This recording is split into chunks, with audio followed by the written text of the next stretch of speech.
Baik, baik. Hari ini kita akan membahas tentang tindak pidana dalam KUHP baru. Ya, jadi saudara di sini akan mempelajari ya apa namanya terkait dengan tindak pidana, kemudian pertanggungjawaban pidana dan pemidanaan. Nah, seperti yang sudah disampaikan pada kelas sebelumnya, yaitu tentang sejarah dan juga terkait dengan perkembangan pengaturan, ya, undang-undang hukum pidana pasca kemerdekaan, salah satunya adalah pada periode pasca kemerdekaan, yang mana pada tahun 2022 sampai 2019 sampai dengan 2023 ya kan draft ya draft KUHP nasional itu sudah disampaikan kembali ke DPR untuk dibahas dan lain sebagainya. Nah, kalau kita lihat dalam naskah akademik ya pembentukan Undang-Undang 1 tahun 2023 memang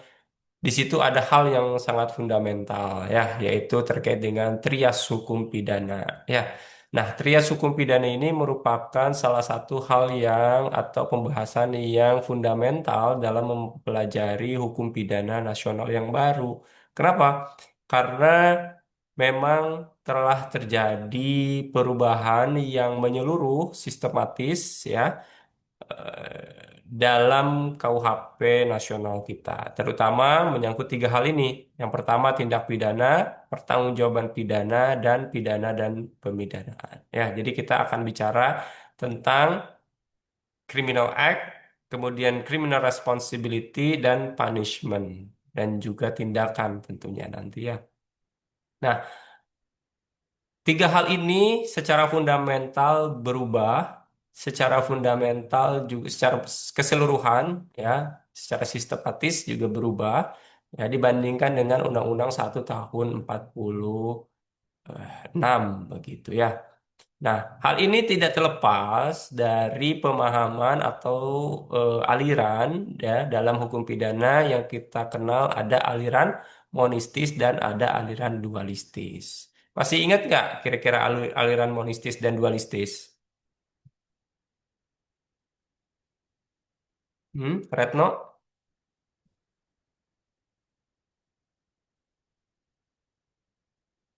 Siapa? Alif?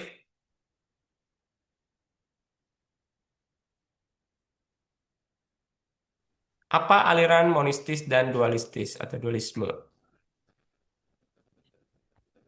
Majiyatun?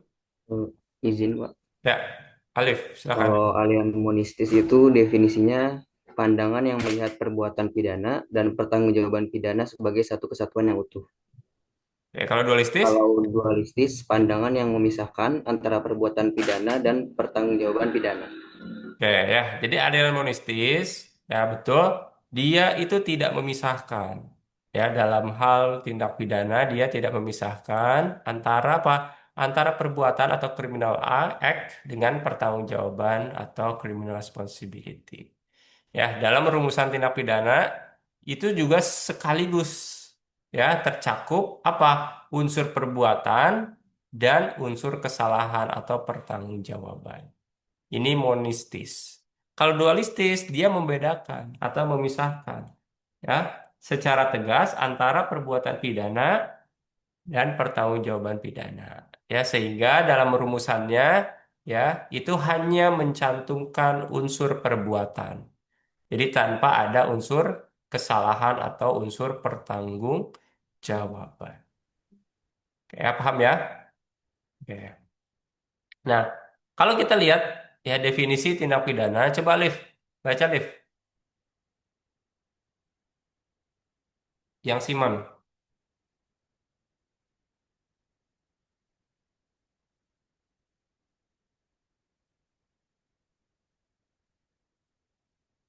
Halo, Liv, kelihatan Oh, nggak?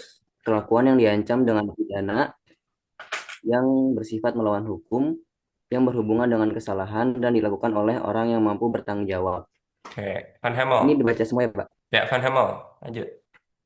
Van Hemel, kelakuan manusia yang dirumuskan dalam undang-undang melawan hukum yang patut dipidana dan dilakukan dengan kesalahan. Yang ketiga, HB Voss, suatu kelakuan manusia yang oleh perundang-undangan diberi pidana, jadi suatu kelakuan manusia yang pada umumnya dilarang dan diancam dengan pidana. Yang keempat oleh Philip Kenny, an act capable of being followed by criminal proceedings having one of the types of outcome, punishment, and so on, known to follow the proceeding. Suatu tindakan yang dapat diikuti oleh proses pidana yang memiliki salah satu jenis hasil seperti hukuman dan sebagainya yang diketahui mengikuti proses tersebut. Ya, sebentar. Gimana supaya ini tuh ada screennya? Ini ya. Oke. Sebentar.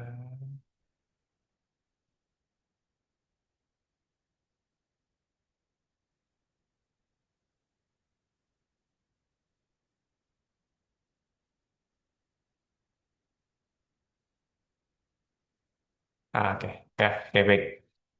Jadi, ya, ada pembeda ya dari tindak pidana yang ada di sebelah kiri ya, yaitu Simmons dan Hamel, dan juga Voss dan Philip Kenny.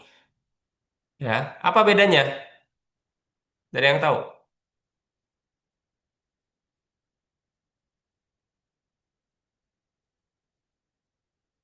Hmm?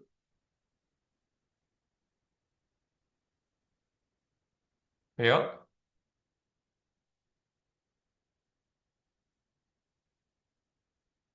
Miss Rina.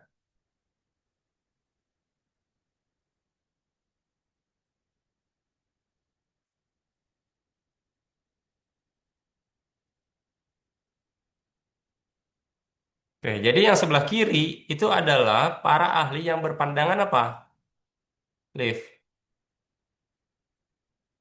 Monistis, Pak. Monistis. Karena apa? Karena dia menggabungkan tindak pidana dan pertanggungjawaban atau perbuatan pidana dengan pertanggungjawaban. Ya, Simons, Hamel itu dia beraliran monistis. Kalau Voss dan Philip ini dia beraliran dualistis. Karena apa? Karena dia memisahkan antara perbuatan pidana dan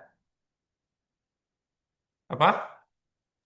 Pertanggungjawaban pidana. Ya, oke.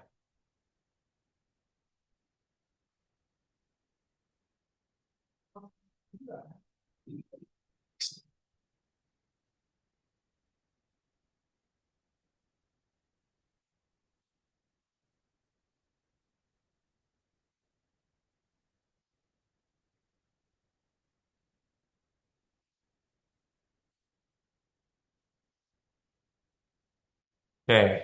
Ya. Kelihatan nggak? Kelihatan nggak?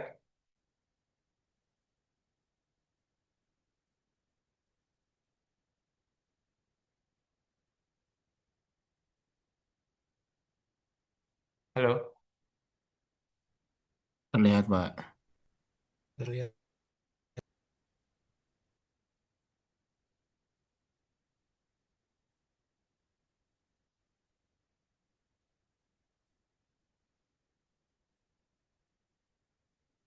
Oke, saya dulu deh.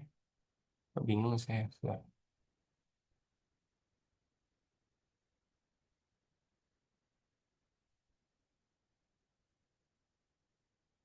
Kelihatan ya? Nah, kemudian ya ada definisi ya dari Prof. Tofo Santoso. Ya, Evan baca Evan.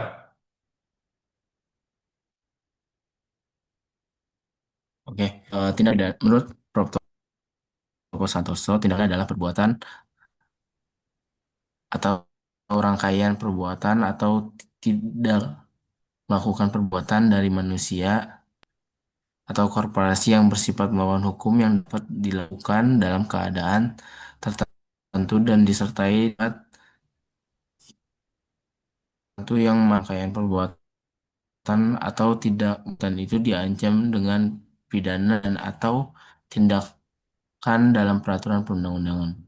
Oke, kalau melihat ini ya, perbuatan atau rangkaian perbuatan atau tidak melakukan perbuatan. Ya, jadi ada apa? kalau Prof Topo di sini perbuatan itu kalau kita baca sampai dengan tidak melakukan perbuatan dari manusia, ya berarti ya perbuatan yang sifatnya pasif, ya atau tidak melakukan sesuatu, tidak ada gerak otot, begitu ya. Kalau dalam apa pengertian Mulyatno begitu ya, ada gerakan otot dan lain sebagainya, ya.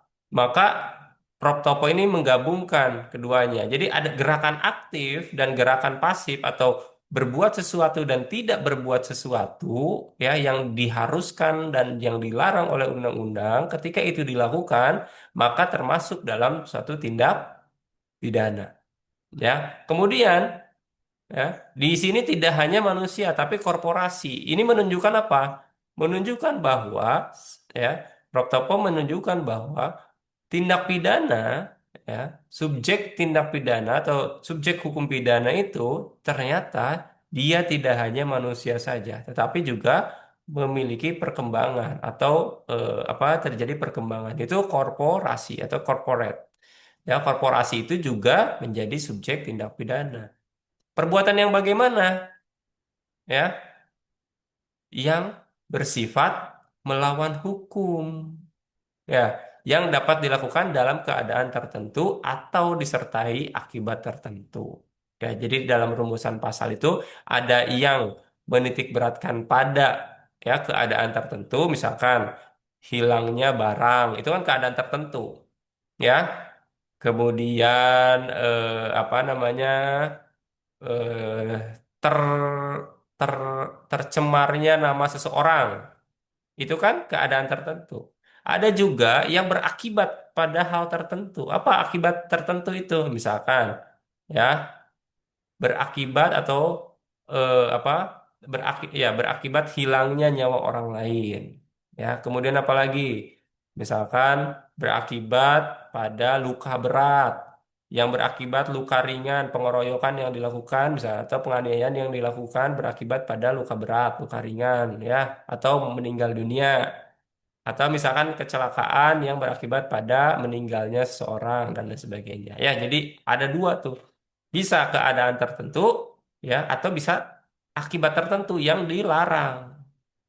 Ya, oke. Yang mana perbuatan atau rangkaian perbuatan atau tidak melakukan perbuatan tadi itu diancam dengan pidana atau tindakan. Nah, dari sini juga kita bisa lihat bahwa Prof. Topo ingin menyampaikan bahwa dalam KUHP nasional tidak hanya punishment berupa pemidanaan saja, ya, yang akan atau yang bisa diberikan kepada si pelaku, tetapi juga tindakan.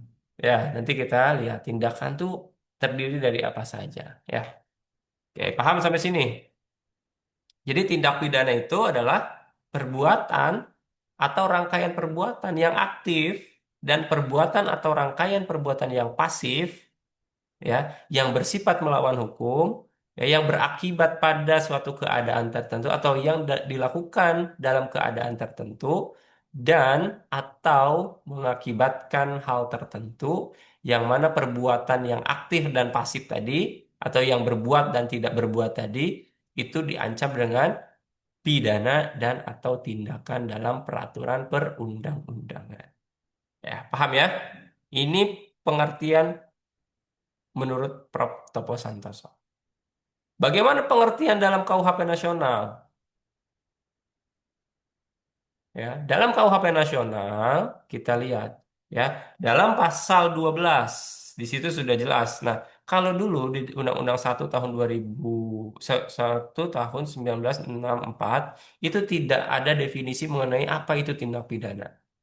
Ya, Strafrecht itu adalah se apa namanya semua perbuatan yang dilarang dalam undang-undang pidana pada saat itu adalah strafrecht. Pelanggaran itu strafrecht, ya, kejahatan itu strafrecht, atau tindak pidana, peristiwa pidana, perbuatan pidana, ya. Tapi dalam KUHP nasional kita sudah memiliki satu kesatuan definisi, ya. Kalau dulu kenapa itu bisa berbeda-beda? Ya, karena perbedaan apa? Bahasa. Dalam KUHP Belanda dulu dinyatakan bahwa strafrecht. Strafrecht ini ada yang mengartikan perbuatan pidana, ada mengartikan peristiwa pidana, ada mengartikan tindak pidana, ada mengartikan perbuatan pidana, ada mengartikan criminal act dan lain sebagainya. Ya, Strafrecht. Tapi dalam KUHP nasional kita yang baru pasal 12 di situ dinyatakan bahwa tindak pidana adalah atau merupakan perbuatan yang oleh peraturan perundang-undangan diancam dengan sanksi pidana dan atau tindakan. Paham ya? Jadi sangat singkat. Tindak pidana itu adalah apa? Merupakan perbuatan yang oleh peraturan perundang-undangan pidana, ya, perundang-undangan, ya, diancam dengan sanksi pidana. Sorry, peraturan perundang-undangan diancam dengan sanksi pidana dan atau tindakan. Jadi, ya, nanti kita lihat, ya, bahwa ada undang-undang bukan undang-undang pidana yang mengatur pidana itu kalau dilakukan juga merupakan suatu tindak pidana. Jadi diperluas lagi pengertiannya, bukan terbatas pada undang-undang pidana, tapi undang-undang di luar pidana yang, ya, mengatur mengenai ancaman hukuman pidana, peraturan perundang-undangan yang mengancam dengan dengan sanksi pidana itu merupakan tindak pidana. Oke, paham ya? Sama ini, ya, mungkin saudara berpikiran bahwa tindak pidana itu yang diatur oleh KUHP. Ya, nah ternyata dalam KUHP nasional kita semua perbuatan yang diatur oleh undang-undang dan diancam dengan sanksi pidana dan tindakan itu adalah tindak pidana. Paham ya? Oke, nah ini ya tadi ya. Tindak pidana monistis, dualistis, dia, ya, monistis dia menyatukan perbuatan, akibat, melawan hukum, kesalahan atau pertanggungjawaban pidana. Kalau dualistis, dia actus reus dan mens rea. Actus reusnya apa? Perbuatan. Perbuatan yang bagaimana? Yang melawan hukum atau melawan undang-undang. Ya, melawan hukum ini nanti ada melawan hukum material, ada melawan hukum formil. Ya, saudara sudah tahu ya. Kalau yang semester berapa? 7 ya, semester 6 ya. Semester 6 udah ada tuh, udah paham tuh. Ya, melawan hukum dan mens rea atau pertanggungjawaban pidana. Oke, nah, lalu bagaimana cara merumuskan suatu tindak pidana? Nah, ini ada tiga bentuk, saudara. Ya, yang satu dirumuskan dalam kodifikasi secara keseluruhan, yaitu adalah KUHP. Yang kedua, dia diatur dalam pidana khusus, ya, atau undang-undang pidana di luar KUHP. Ya, dan yang ketiga adalah hukum pidana khusus yang berupa atau yang bukan merupakan undang-undang pidana, tapi bermuatan ketentuan pidana. Ya, undang-undang narkotika, ya, undang-undang bea cukai, pajak, ya, perseroan terbatas, perbankan, itu adalah undang-undang administratif sebetulnya. Tapi karena ada ketentuan pidana, maka disebut sebagai juga hukum pidana khusus. Ya, kemudian ada misalkan undang pidana di luar KUHP itu apa? Undang-undang misalkan KUHP militer. Ya, itu juga khusus. Ya, dan juga undang-undang administratif yang bermuatan ketentuan pidana. Oke, ya. Jadi pada dasarnya ada tiga cara merumuskan tindak pidana dalam KUHP. Yang tadi ya, ya, dia disebutkan unsur-unsur dan disebutkan kualifikasinya, ya. Ada juga yang hanya disebutkan kualifikasinya tanpa unsur-unsur dan ada yang disebutkan unsur-unsur tanpa kualifikasi. Jadi ada tiga, ya. Boleh dua-duanya disebut, unsur dan kualifikasinya disebut. Boleh juga kualifikasinya aja, atau juga boleh hanya unsurnya saja. Contohnya gimana? Contohnya kita lihat dalam pasal 476. Bacakan ya, 400. Ada yang punya KUHP nasional nggak? Punya, Pak. Oke, silahkan dibaca. Pasal 476. Bentar.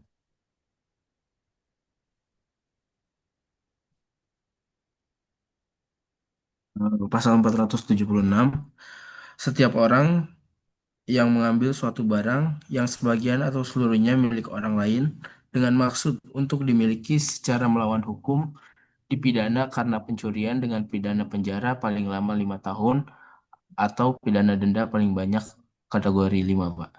Oke, ya. Jadi ya, pasal 47, 476 ini dia menggunakan cara yang pertama, yaitu apa? Dia memasukkan unsur-unsur dan kualifikasinya. Unsur-unsurnya mana aja, Evan? Unsurnya tuh mengambil barang, Pak, seluruhnya atau sebagian. Nah, itu kan unsurnya, Pak. Mhm, Lalu dengan maksud untuk dimiliki, Pak. mhm. Ya, sampai situ. Iya, Pak, secara melawan hukum. Ada lagi yang lain? Unsurnya sampai mana unsurnya?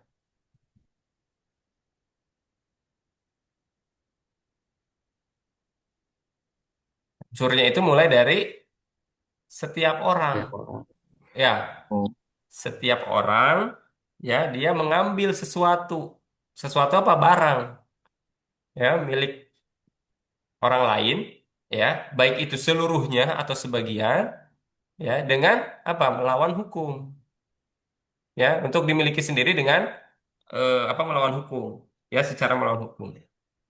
Nah, jadi kalau misalkan Evan ngambil motornya Alif di parkiran karena atas persetujuan, itu bukan dia mengambil barang orang lain keseluruhan, tapi dia tidak melawan hukum. Ya, nah, maka itu bukan apa? Pencurian. Ya. Kualifikasinya apa?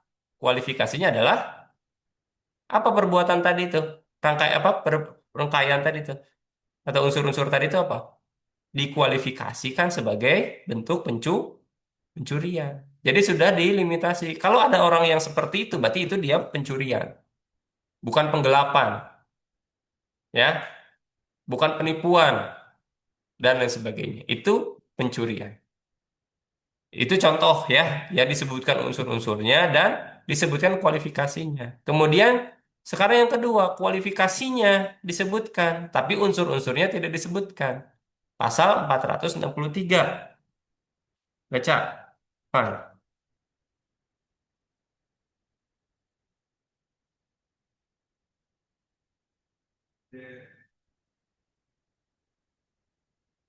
pasal 463, setiap perempuan yang melakukan ayat satunya apa ya? Setiap Ya, perempuan yang melakukan aborsi dipidana dengan pidana penjara paling lama 4 tahun. Ayat 2-nya, udah cukup. tentuan Udah cukup. Ya, ada nggak unsur-unsurnya? tidak ada unsur, Ya, Pak. ada Adanya unsur. kualifikasi Ya, hanya kualifikasi. Jadi setiap perempuan yang apa? yang Yang melakukan melakukan aborsi. aborsi. Kualifikasinya apa? Aborsi. Dia melakukan aborsi. Mau itu dia aborsinya dengan meminum pil, mau itu ke bidan, diurut, mau apa segala macam. Yang penting dia melakukan apa? Aborsi, Aborsi. pengguguran kandungan. Itu sudah masuk pada tindak pidana. Itu yang disebutkan sebagai kualifikasinya tanpa menyebutkan unsur. Bagaimana dengan disebutkan unsur-unsurnya, kualifikasinya enggak? Pasal 373. Baca pasal 373.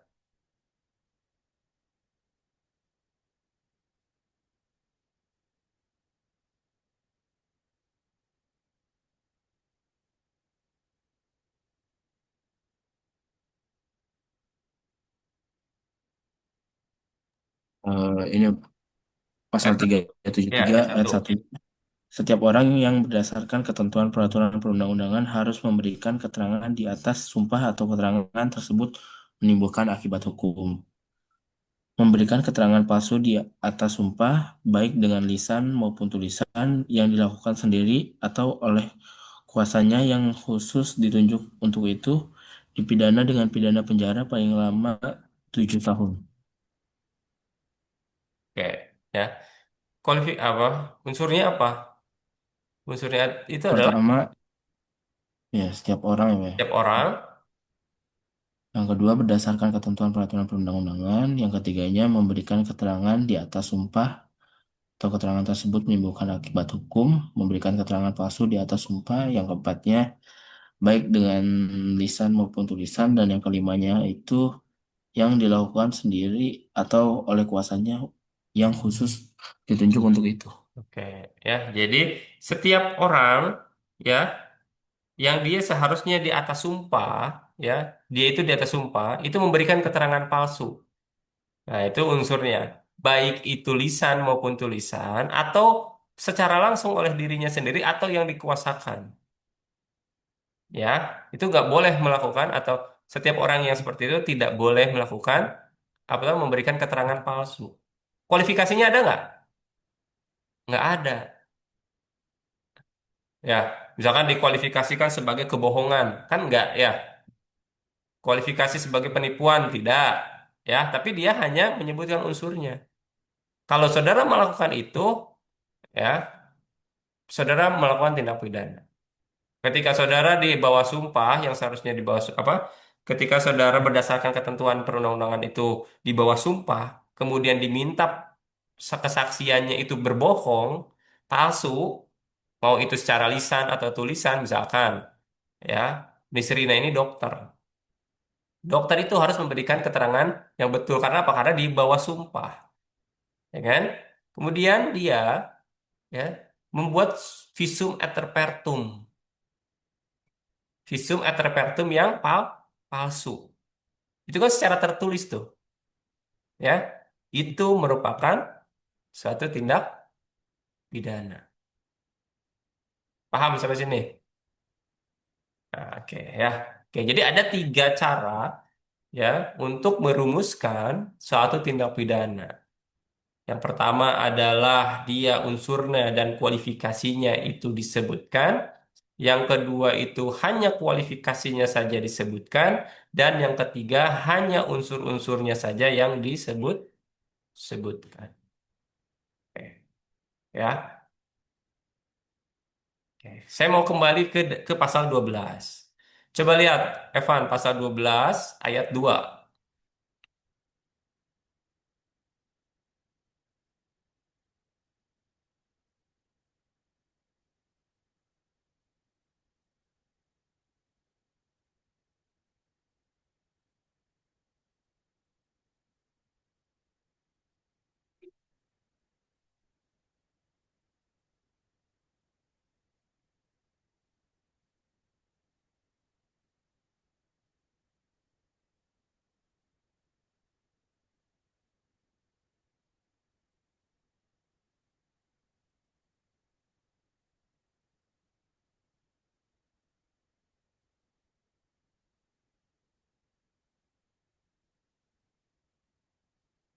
Hmm?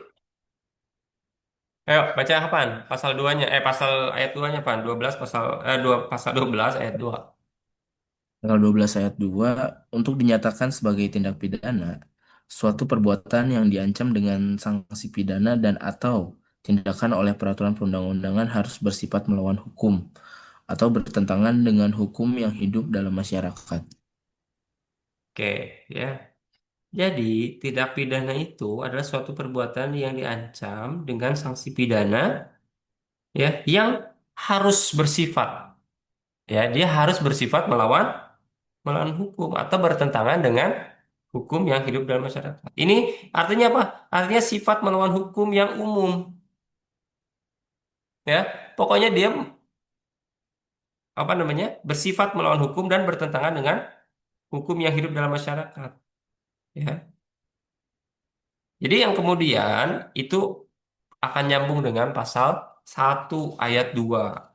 Ya, pasal 1 ayat 2. Sorry, sebentar. Sorry, pasal 2. Ya, pasal 2. Yang apa? Yang mengakui dasar pemidanaan, ya, dari apa? Dari hukum yang hidup dalam masyarakat.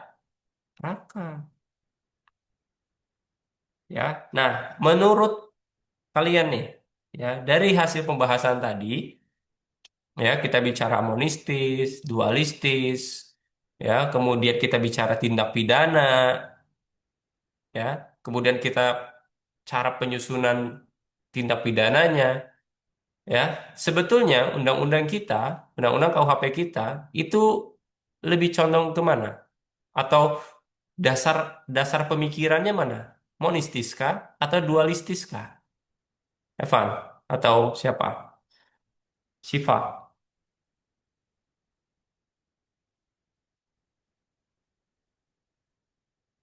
Ayo.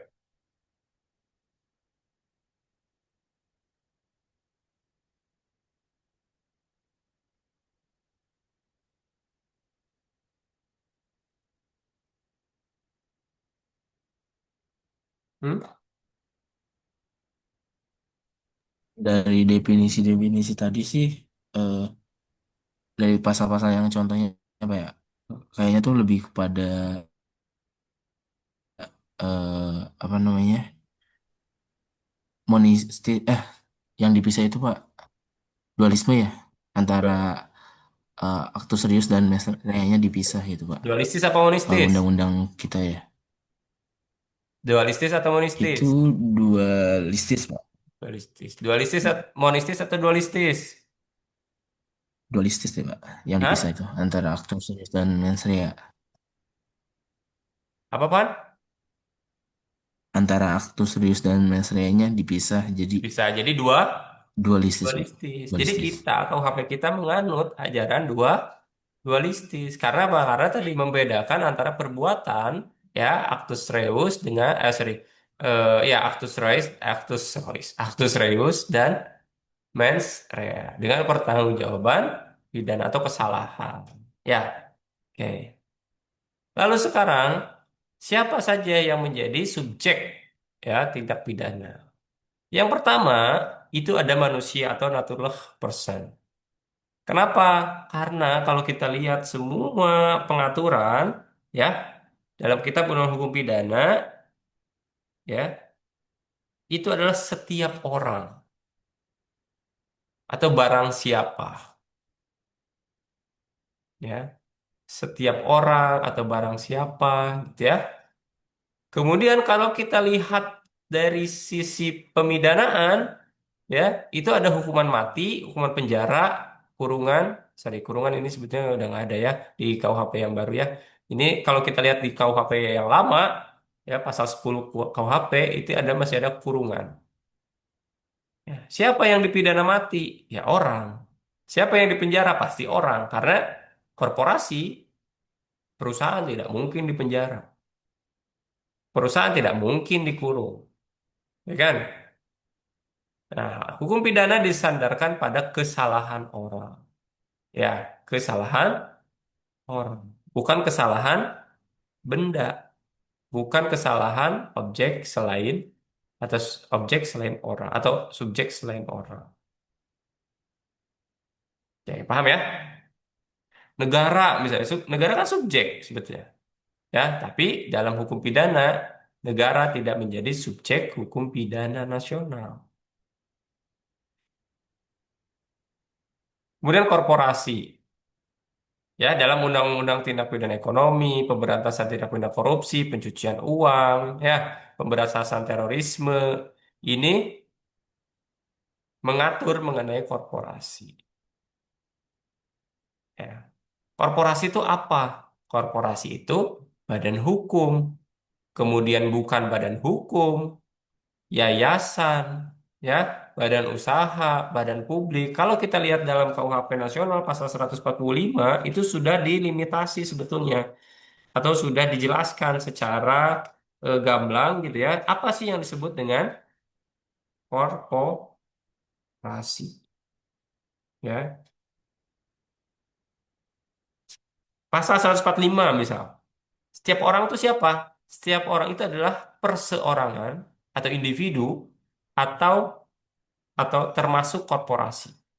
Pasal 146-nya menyatakan bahwa korporasi adalah kumpulan terorganisasi dari orang dan atau kekayaan baik merupakan badan hukum yang berbentuk perseroan terbatas, yayasan, perkumpulan, koperasi, BUMN, BUMD, ya, BUMDes, atau yang disamakan dengan itu, maupun perkumpulan yang tidak berbadan hukum atau badan usaha yang berbentuk firma, ya, persekutuan, komanditer atau yang disamakan dengan itu.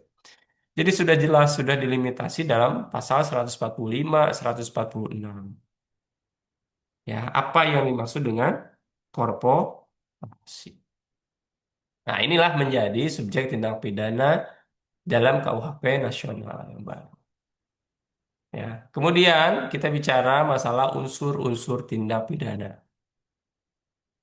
Ya, kalau kita lihat Van Bemmelen, ya, mengenai unsur-unsur, ya, unsur-unsur ini, saudara, ya, dimuat, ya, dalam perumusan atau bagian.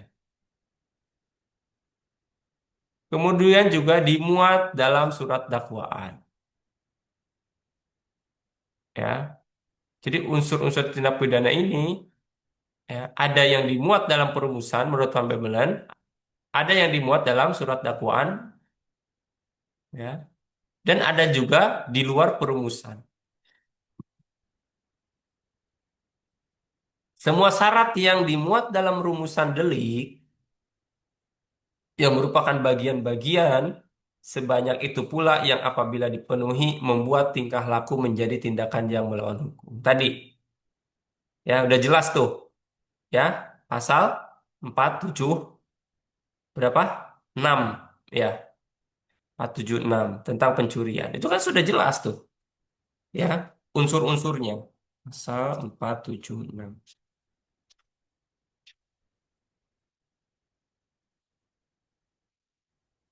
ya. Setiap orang mengambil barang, ya, kepunyaan orang lain atau seluruh atau sebagian milik orang lain, ya. Nah, kalau misalkan setiap orang mengambil barang yang sebagian atau seluruhnya aja, ya, bisa dikatakan sebagai tindak pidana nggak?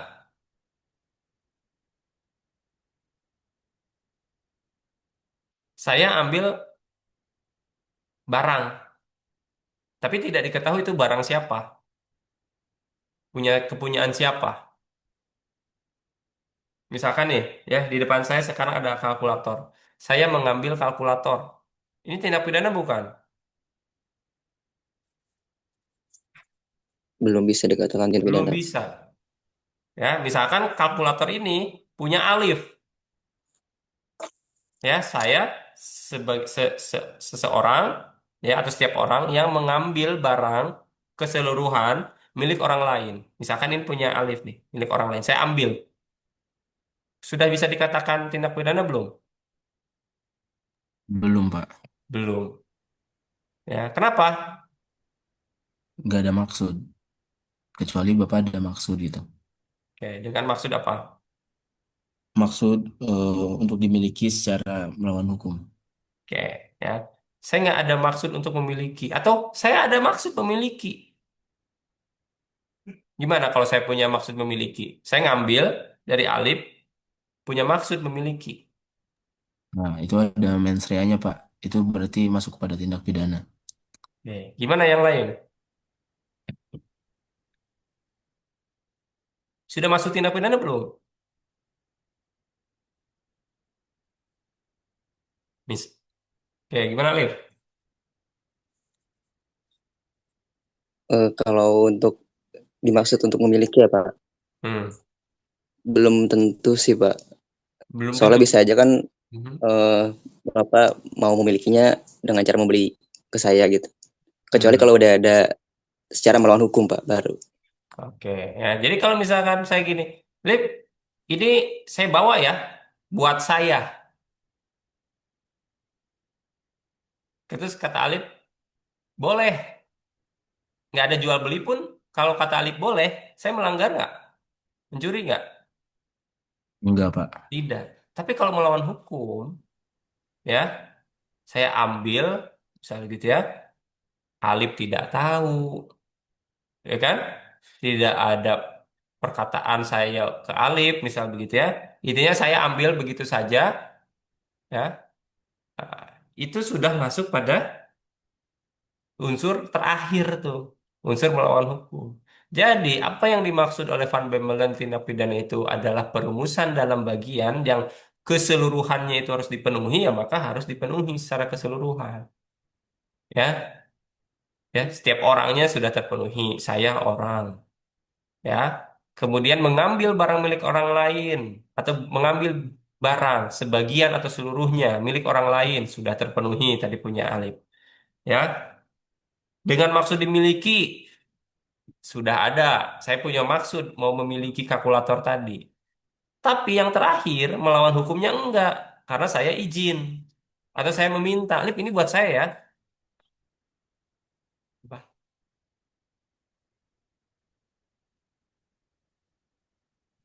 Mbak, Kak Bob mau minta ini rincian tugas buat struktur organisasi Fakultas Hukum. Nanti Ya, tolong kirim ke Kakak. oke, Pak Rahmat. Terima kasih. Ya, ya. Oke, lanjut ya. Tutupin, tolong. Eh, melawan hukumnya nggak ada. Saya belum apa? Saya bilang ya. Nah itu tidak memenuhi unsur ya. Jadi harus memenuhi seluruhnya. Kecuali saya tadi tidak izin, ya tidak ada menyampaikan permohonan, misal begitu ya, saya main ambil, saya kuasai, saya miliki, ya. Nah, kalau kita lihat tingkah laku yang pertama unsur ini adalah tingkah laku yang dilarang, ya. Jadi mengambil barang milik orang lain itu suatu hal yang dilarang dalam undang-undang ini, tapi belum merupakan suatu tindak pidana. Ya, karena memerlukan unsur-unsur lain. Ya, paham ya, Evan ya, yang lain ya. Oke. Kemudian ada bagian subjektif, ada kesalahan, ada maksud, ada tujuan, ada rencana, niat, atau ketakutan. Ya, orang tadi kan dibilang Prof. Topo, orang tidak melakukan apapun juga itu bisa jadi tindak pidana. Betul ya? Evan melihat pembunuhan di depan mata, atau misalkan amit-amit ya, seperti kejadian di Universitas Islam Riau itu ya, dibacok, ada orang lewat tuh, dia takut, dia nggak menolong, karena apa? Karena dia takut, shock, takut, gitu kan, ada bersimbah darah dan sebagainya, gitu kan, dia tidak melakukan apa-apa, ya. Nah, contoh hal seperti itu. Jadi karena ada ketakutan, karena ada maksud, ada tujuan tidak melakukan sesuatu itu, gitu ya. Nah, bagian objektifnya apa? Secara melawan hukum.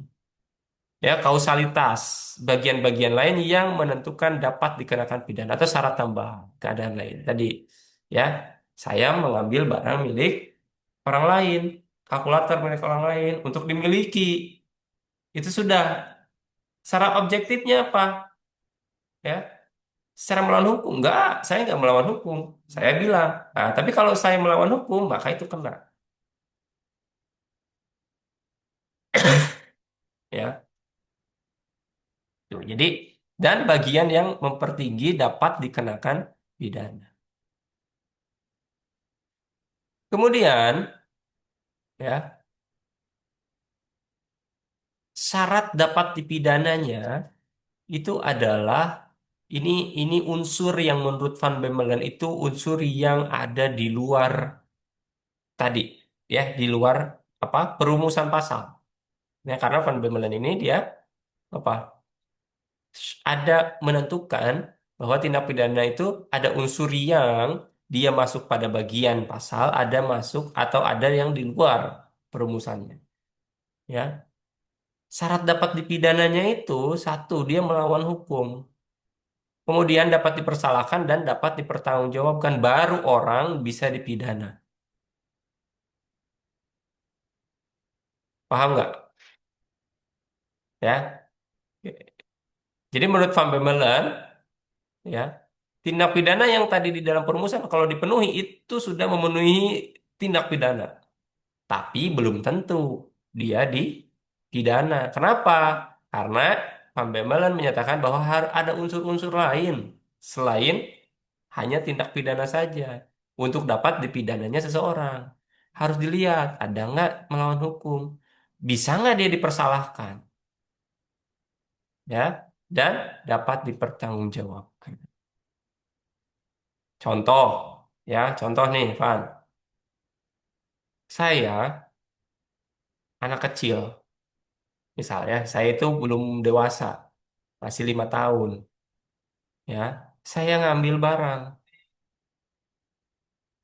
ya, saya ngambil barang milik Alif misalkan, atau saya tuh untuk saya ya ngambil barang, ya, nggak bilang nggak apa ngambil aja, ya.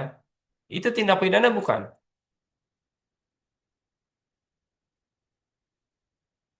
Iya, itu tindak pidana, Pak. Tindak pidana.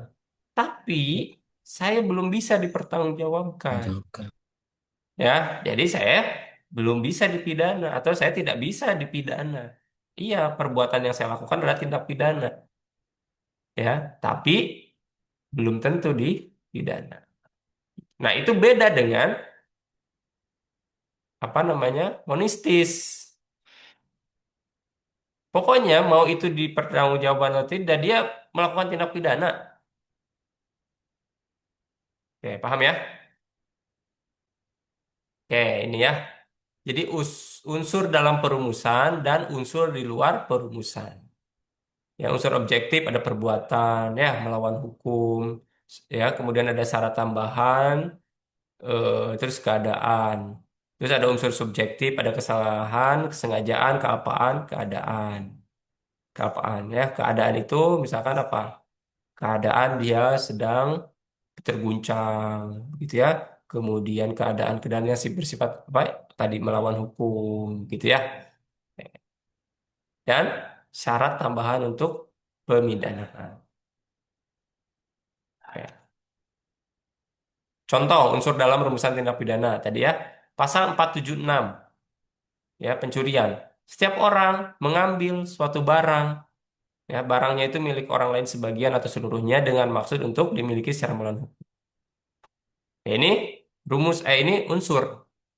Pasal 474 setiap orang karena kealpaannya.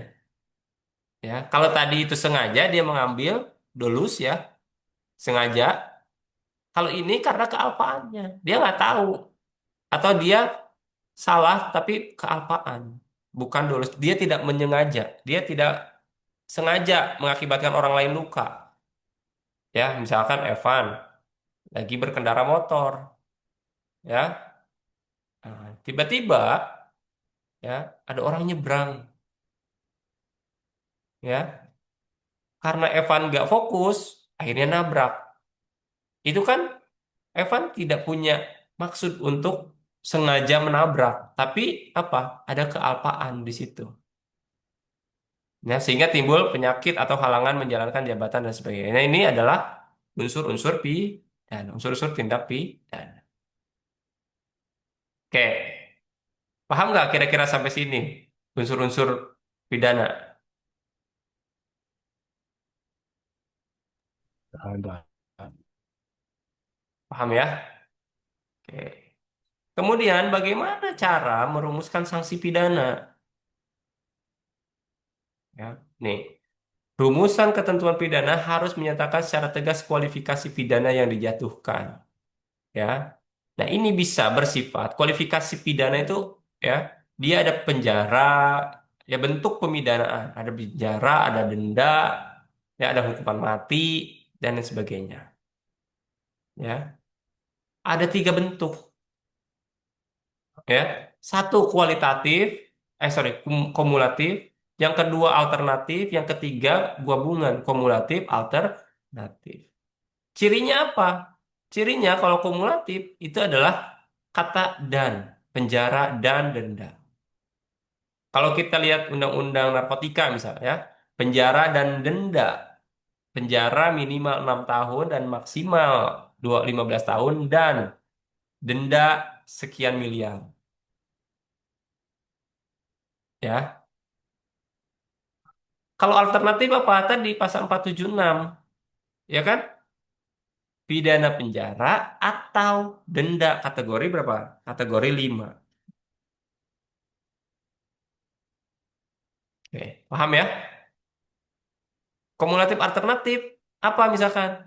Penjara dan atau denda. Bisa penjara, ya, bisa bisa penjara atau denda, bisa penjara saja atau bisa denda aja.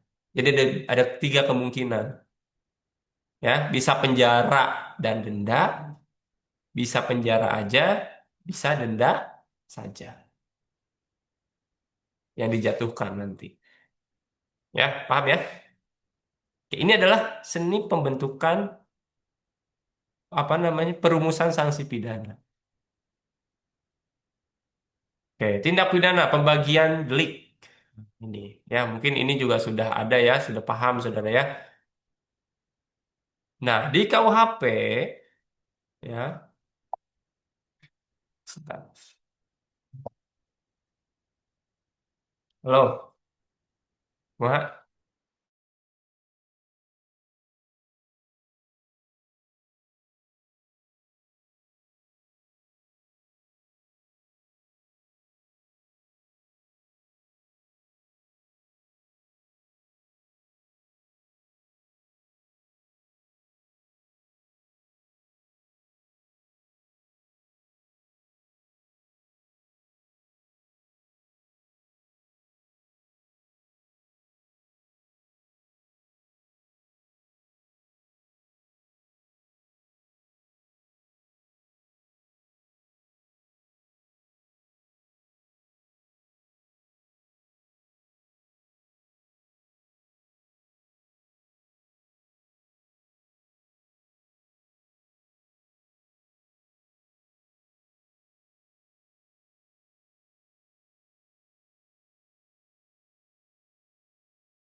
Sorry, sampai mana tadi?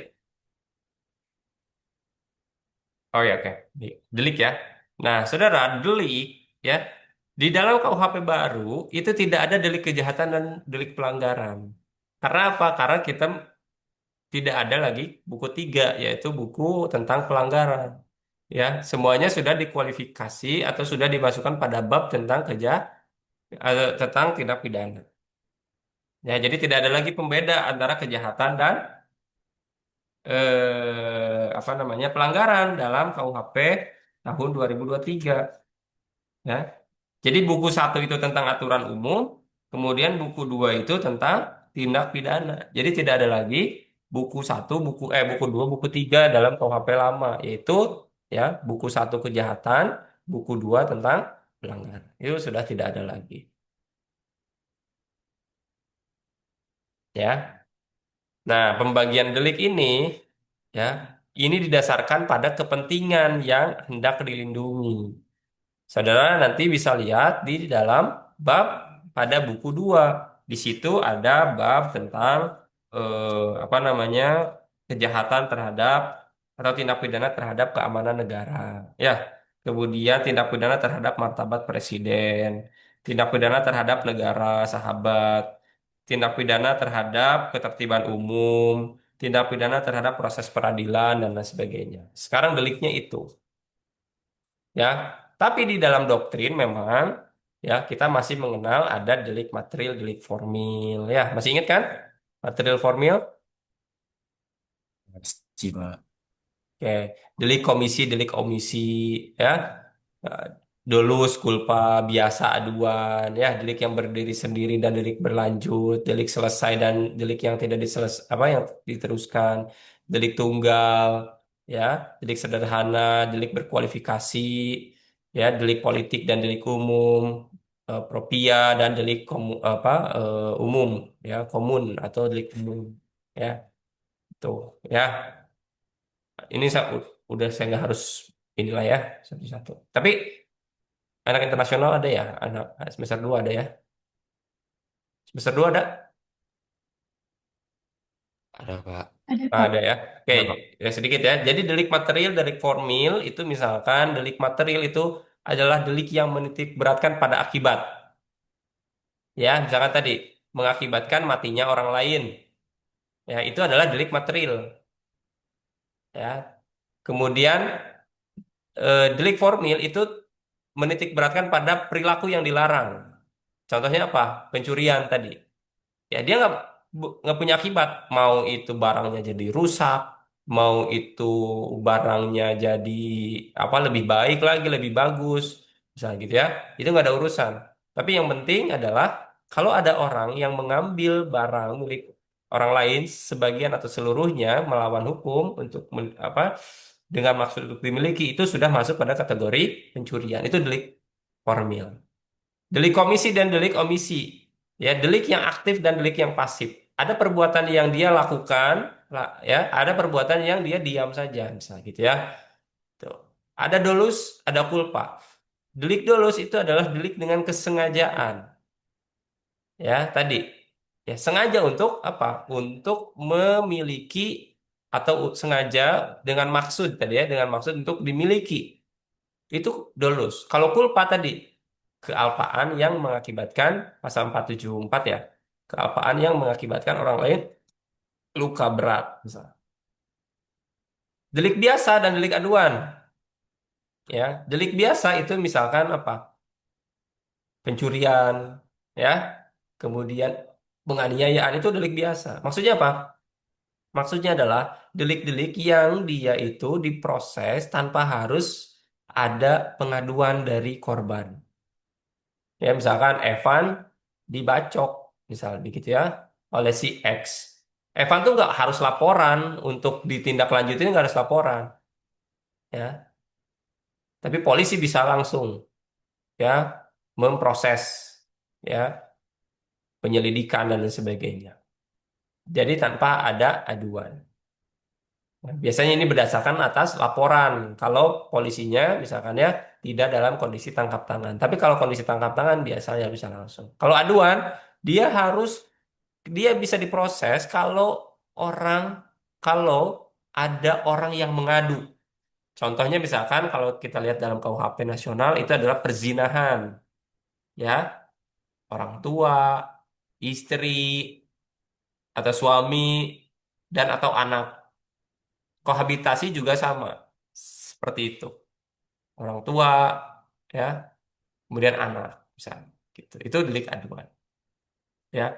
Delik yang berdiri sendiri dan delik yang berlanjut, ya.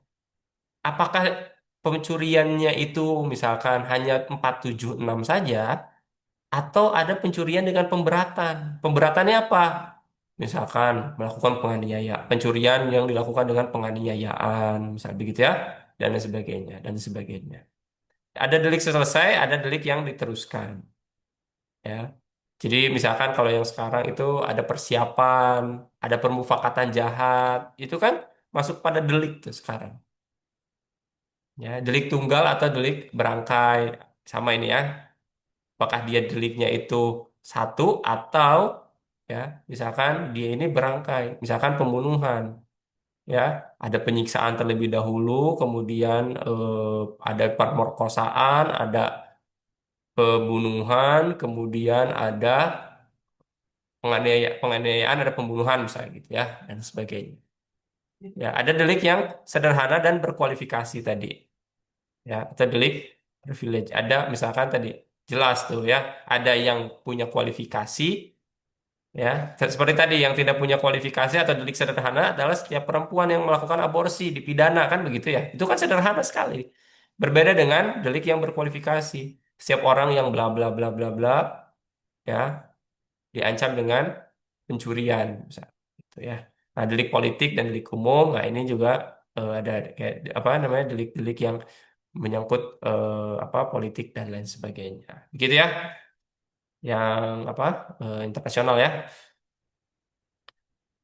Nah, tapi di dalam undang-undang kita yang baru ini sudah tidak ada lagi delik kejahatan dan delik pelanggaran pada intinya ya. Semuanya sudah jadi satu yaitu adalah tindak pidana.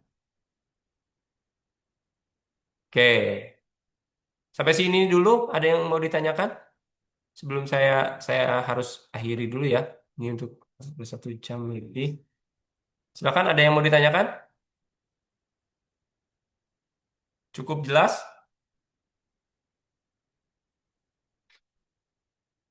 Hmm? Cukup, Pak.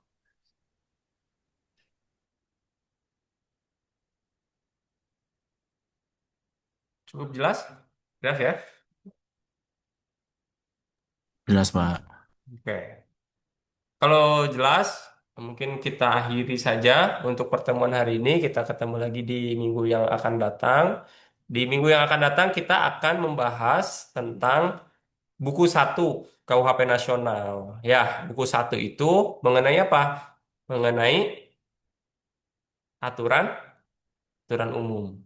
Ya, jadi nanti kita akan bahas mengenai asas-asas ya, mengenai pengertian-pengertian, ruang lingkup, ya, kemudian apa gugurnya eh, pemidanaan, begitu ya. Kemudian lagi apa aturan penutup, ya, pidana dan pemidanaan ya. Jadi nanti minggu depan akan lebih apa lebih seru lagi kita masuk pada aturan-aturan umum yang mana aturan-aturan umum itu adalah jantungnya dari hukum pidana. Ya, saudara mengetahui tujuan pemidanaan, bentuk-bentuk pemidanaan, kemudian alasan penghapus, alasan pembenar, kemudian pertanggungjawaban pidana dan lain sebagainya. Itu kita akan pelajari ya mulai minggu depan seperti itu.